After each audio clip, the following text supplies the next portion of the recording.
There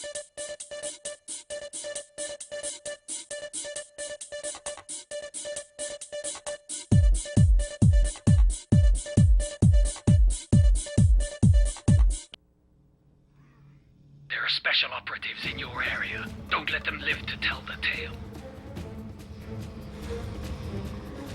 Today on review, we are looking at Resident Evil Operation Raccoon City for the Xbox 360. This is also available on the PlayStation 3 and PC. The story of Operation Raccoon City is, of course, you play as the Hunt team, taking place in between Resident Evil 2 and 3 as you go into Raccoon City to get the G-Virus from the famous doctor from Resident Evil 2. And for anyone who have played Resident Evil 2, we all know how that works out. But the game is pretty much made up of you collecting the evidence, setting out nemesis, and pretty much just trying to eliminate anybody in the city that might actually know any connection to Umbrella and into a gate. But the story ended up getting a little more convoluted than that as things go along and things kind of start screwing up. But pretty much at the end of the day, it's mainly about you and your team of hunks surviving in the Raccoon City. But the gameplay of Operating Raccoon City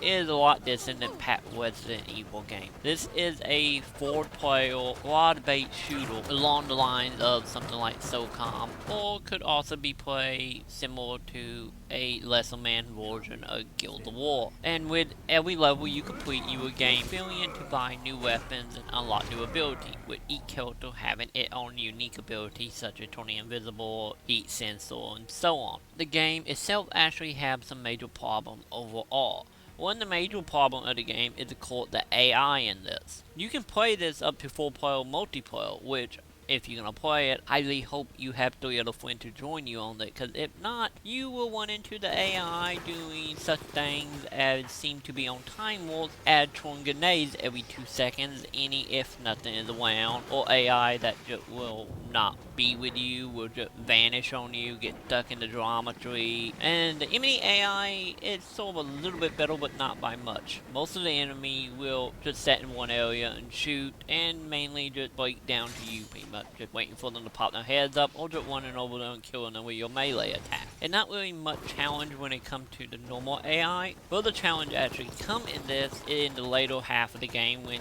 the game focused on away from fighting humans and more into fighting the zombies and the monsters, nemesis, tyrants, and so on. But the game itself, one of the biggest things that they do when you start getting into this section, if you in an area that require, say, an explosion or something being dropped by a helicopter, no matter where you are when that happens, you're gonna get damaged by this, and then return take your health down to almost halfway, any if you nowhere near the explosion, which can cause extreme frustration, especially later on when you are fighting such powerful enemies, and since the enemy takes so much to kill, it any more add to the frustration. And on top of that, the fourth time you play through the game, you will run into doors that is, of course, say it locked, and then magically open up while it will telling you why did it open or what you have to do to get it to open. So it comes down to very much a crapshoot, and some of the time you will die because you will see a locked door and then it will unlock mid-combat and you won't even realize it. And of course, this also have multiplayer feel a little bit better, where it being the normal routine of pretty much capture the flag, but in that case capturing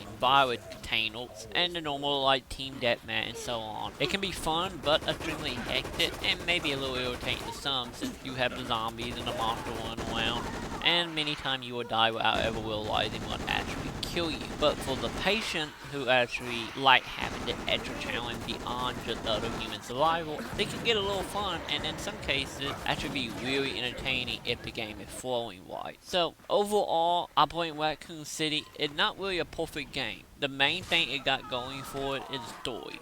Since the story takes place during Resident Evil 2 and 3, and as a lot of fans know, that was some of the favorite storyline within the Resident Evil universe. So if you a big Resident Evil fan story-wise, this might be something you might want to check out when the game get a little lower in price tag. Because as it stands right now, that might not be the best way to handle it. But if you got 4 friends, love Resident Evil, and you got some extra cash or some winter points sitting around at some winter store, I say give it a look. But overall, I give Operation Raccoon City a 2 out of 5. I'm not one of those things. Stop shooting.